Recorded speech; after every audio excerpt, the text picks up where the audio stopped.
you guys? This is Rob from Gay Guy Plays, and today on the Daily Grind, we're going to be having a little bit of a chat about one of Warframe's recent tweets. Now, pause. I know that some of you guys are out there saying, wait, where is our Mesa Prime customization video? You haven't even done one for Baruch yet. Well, if I'm going to be completely honest with you, I haven't been as inspired to do that as I was when this tweet came out. I was like, ooh, we got some juicy things to chat about today, so let's jump into that. So, about an hour ago, Warframe tweeted out, Tenno, which update are you most excited for in 2019? Now, of course, I had to get my daily dose of petty in, and I was like, you know, the one where you get rid of the forced vacuum onto Tanya's Razor Wing. That's the one. We could talk about excitement after that.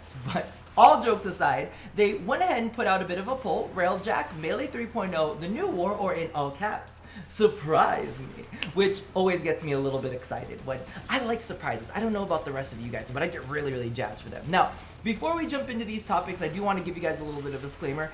I think I'm going to have a little bit of an unpopular opinion about this one. There are some, you know, sky-high dreams that I'm going to need to shoot down, at least from the way that I look at it. But there are definitely going to be some things that I'm more positive about that you guys will probably be like, oh, wait a second. So, without ado, let's take a look at the first item that is on the chopping block, which is Railjack. Now, there's been a good amount of marketing on this. They've shown this off a little bit, and you know, it was great to see DE Steve working on this from the very, very beginning. We got to see the stream where he was kind of like chugging away at it. But Railjack is actually the item that I'm the least excited about. If I'm gonna be honest with you. Yes, the open space maps look absolutely gorgeous. Actually, that's one of the things that I'm more jazzed to see. I'm like, ooh, a pretty open space map. Can we get some Arcwing Captura, please? But for me in my head, Railjack seems very similar to what Assault would be. Now, I don't remember if you guys remember what Assault is, but it is that node on the Kuva Fortress map where it's like a compounded mission type, right? So basically, it goes from one mission type to another mission type to another mission type. And that's what it looks like to me when it comes to Railjack, except one of the missions is flying around this big ship.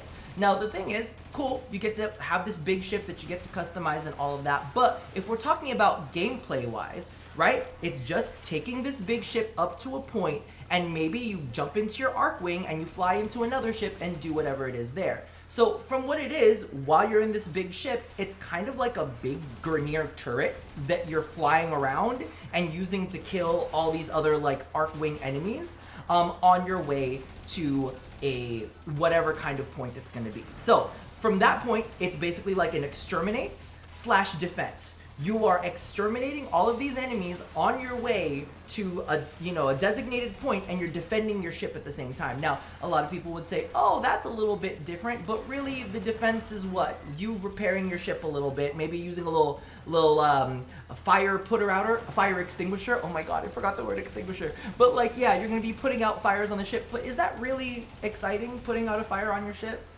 I don't know. That doesn't seem all that great to me. Now, of course, there are some customizations where you can increase the defense of your ship, or you can increase the offense of your ship, or the speed, or whatever. They had the little interesting dial thing like they showed off last time. But is that really so much of a game changer, you know, just being able to slightly change the outputs of your ship, right? Then, from there, you will probably deboard your ship, and then go ahead and fly into the opposing enemy ship. So you might have this mini Arcwing section, right? Then you board the other ship, and then what? Is it a spy? Is it a capture? Is it a sabotage? Is it an exterminate? Is it assassination? Basically what it is you have one game mode that flows into another game mode that flows into another game mode, but these are not new game modes. They're just different flavors of the same game mode that we've had. And then maybe at the very, very end, you get to blow up a ship and, you know, it's really, really spectacular and fireworks everywhere. Fantastic. But at the end of the day, I don't really see anything all that exciting about it. Now, of course, they're gonna say, oh yeah, but you can customize your ship. Your ship is gonna be so cool. Number one, I fucking hate IKEA frame. I hate decorating like dojos. It's not up my alley. I'm sure it's up somebody else's alley. But why am I gonna put a rug down if I know the corpus are gonna come in and they're just gonna laser that shit up? No, the Grineer got like firebombing people. That's a nice rug. I'm gonna leave that in my orbiter. So we've got that, but you can also, you know, change the weapons on your ship and whatnot. So basically, it's a big MOA. It's a big MOA, and at least for me, while MOAs were cute and they were definitely a little fun thing to have, they weren't something that completely redefined the game for me or made me absolutely need to play the game again. So I'm looking at this as I'm flying around a big MOA on an exterminate/defense moment, flying around with a little arc wing moment, and then going in to do one of the various mission types that already exist in the game, right? And then we get the fuck out, get back on our ship, and fly the fuck away. So the only thing that could really make me interested about Railjack is, and a lot of people are saying this, oh, it could be the new endgame. Could be the new endgame. And I'm like, pretty sure that DE said you would be able to solo Railjack, that Ortis would be able to AI control the weapons on your ship if you were playing by yourself.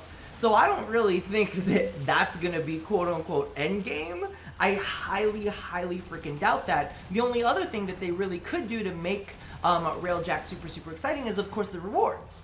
But as we've seen recently, DE hasn't done a great job of supporting old game modes. So I'm like, okay, we're gonna have Railjack for a month, maybe 2 months. It'll be hot for like 3 months. And then they won't support it. They won't throw any new mods in there. They won't throw any new resources in there. Like, there'll be no reason to revisit it unless they put new things constantly in there, right? So I'm sitting here and I'm like, okay, I'm not seeing anything super duper exciting. Yes, we get some flashy, cool things on our screen, fantastic, but is that really gonna be enough, like, to continue carrying the game into 2019? Because, again, for me, this seems like Assault, and raise your hand if you've played Assault within the last 3 months. Not even 3 months. Let's just say Assault in the last month. Have you played it without it being forced on a sortie or something? Like, have you willingly gone into an Assault mission? I don't think so. So, Railjack, for me, it looks pretty. It's pretty. You get to customize a ship. I'll be able to use colors on it. Fantastic. But at the end of the day, that's not going to be a decider as to whether Warframe is great in 2019. Now, one of the things that I'm sure you guys are going to be very shocked about is Melee 3.0. Melee 3.0 for me, I'm kind of like, if you anything like Baruch's Ultimate, maybe we could be friends. Because Baruch's Ultimate definitely has several different combos in there. I was like, okay, they got like 3-4 good combos in here. I'm quite enjoying this. And you know what they showed us before was literally just a non-moving combo, a moving combo, and I think like the block was a charge forward. And I'm like, that's 3 moves? That's 3 moves? I'm like, you maybe put a 4th move in there or something. So I'm kind of trying to look at this and trying to cross my fingers. I'm looking at it as positively as I can that they're going to be improving the melee system. It is kind of dumbing it down, but again, I'm using kind of Baruch as my like my meter of its potential goodness. And maybe that's too high. Let me know in the comments if, you know, you're not expecting it to be that great. But I'm looking at that and I'm saying there's a possibility. But not just Melee 3.0, because you have to understand that Melee 3.0 comes with a couple of different things. Number one, they're going to be redoing stances, and there are some stances that just need some love. There are some stances that definitely need some love, and hopefully they balance out some of the stances too, because as you guys know, there are a couple that'll either force slash procs, will deal a shit ton of damage, they'll put in like melee finishers. Like if there's a way that they could kind of like incorporate that into more of the combos out there, I'm like, okay, like a whip stance that opens enemies up to melee finishers, and then everybody's like, ooh, finish us, please. I can get down with that. Like if DE really goes in for those kind of things, I would be very interested. So they've got the stances coming in, and we also have channeling 2.0. I'm very curious to see exactly how that's gonna work, aside from just being channeling again with a bar. Like, I'm thinking it's gonna be like a super meter in like any fighting game out there, or like a limit break. So I'm looking at that kind of stuff and I'm like, ooh, maybe we could get limit breaks in Warframe, and maybe they could be like special depending on the thing. I don't know. We'll have to see exactly how that goes, but I'm very hopeful for this because In addition to this, one of the things that they've been holding back on was, of course, the melee weapon buffs slash balances that come along with it. As you guys know, last year, one of my favorite things was reading off all of the buffs that came to primary, secondary, beam weapons. All of those things just got me super duper jazzed. So I can't wait to see how Melee 3.0 ends up buffing these weapons. Because I think when we see Melee 3.0, we only see like the combos and the movesets. But we have to remember that there's also going to be a massive weapon balance that comes along with it. And I'm like, oh, there are some weapons I can't wait to see. Especially because they were really hyping up the Fang Prime for a second. I'm like, you gonna give Dual Dagger something juicy? Please let me know. I would like to know what's coming up. So Melee 3.0 is definitely on my radar for things I'm excited about because it's not just that one thing. It's a slew of things that come along with it. Next on that mark is the new war. Okay. The new war. I again, in the comments below, let me know, are you Team Dead Lotus or are you Team Save Mom? Because I'm Team Dead Lotus. I'm tired of the Lotus. She could go. We're moving on to the next. Okay, thank you. Next. But legitimately, I love me a good story segment in Warframe. I'd love to see exactly how everything kind of progresses. I think that they did an amazing job with Fortuna, and that for me, when I was looking at the stories within Fortuna and the characters that they had, the development as you progress through your different syndicate-like rankings with them was it just felt warming because they kind of all started out being bitches. Especially Little Duck. Can we all say Little Duck was kind of a bitch when we first met her?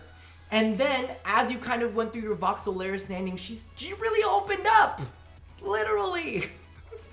And she's just so warm and kind of gave you some insight into things that might be coming up, some secrets and all of that kind of stuff. So for me, I love the little bits of lore that they added in with that, and it felt really, really good. So I'm hoping that they do something amazing with the new war. Of course, I'm thinking that Railjack is going to be incorporated into it because clearly we got to fight a big old space demon sentient lady.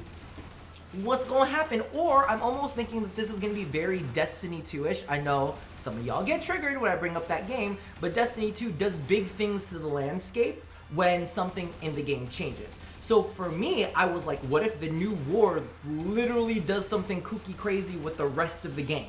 Like, what if there are certain parts of, what if there's literally a new war and they bring it into our system and there are certain parts of our system that are utterly ravaged from it? I think that Warframe's creative team is amazing. I think it's fantastic. Sometimes, execution of things don't always go as fantastically as they could, but I think they have some really amazing creative minds working with them, and I could see them doing some fantastic things with the new war. Now, the thing that I have to say, the number one thing that I'm hoping for with the new war, this is my fingers crossed thing, all right? In the second dream, we got access to our operators. In the War Within, we got advanced things for the focus tree, right? In the Sacrifice, which I'm gonna be honest with you, like the things that the Sacrifice left us with wasn't all that great. They gave us some Umbral mods and all of that, and I'm like, well, where's the rest? Is there more Umbral mods? Where your Umbral mods coming for, right? So I'm thinking that the new war could introduce us to a new system, whether it's new Umbral mods. I know that there have been leaks about unique type of formas, but we don't address that trash here. We don't do data mines here, okay? Shoot, we don't do that. But legitimately, this was one of those things where I'm like, okay, the new war could open up a new progression system. That's what I'm hoping for, because that is the one thing that Warframe genuinely lacks. Warframe lacks depth. They'd rather have this big ocean that only goes like maybe 6 inches deep. And 6 inches is fine, but that's not deep enough for me, okay? I don't need a chode. I need something with a little bit of length, okay? And so I'm sitting here and I'm like, okay, this has got to be something that is happening in the background, because we haven't gotten a hefty progression system that allows us to really invest our time into Warframe. So far, all they've given us is short-term content. content that can be done in like a couple of weeks, maybe a month for the more dedicated players. Then after that, boom, they're done, right? So that's why Warframe has issues with retaining players, is because they put out a lot of short-term content. I mean, with Login 2.0, we saw them literally rewarding fair weather players. You reward fair weather players, you get fair weather loyalty. You give people short-term content, you get short-term players. So if you really want something for the people who are going to stay with you, something for people to work towards, you need a progression system. That way you can have long-term players that turn into veterans and help new players, all right? Because that's how the cycle goes. If all of your long-term players go, all your short-term players are like, wow, this tutorial is shit. I don't understand arcanes. I don't understand elemental damage types. You need veterans to help you out with that, but if you ain't catering to veterans, they all gonna leave you. So I'm hoping that the new war opens up a new progression system. And that's the number one thing I'm the most excited for. So for me, Melee 3.0 is gonna be great. Railjack is gonna be the new war is gonna be what everything kind of hinges on.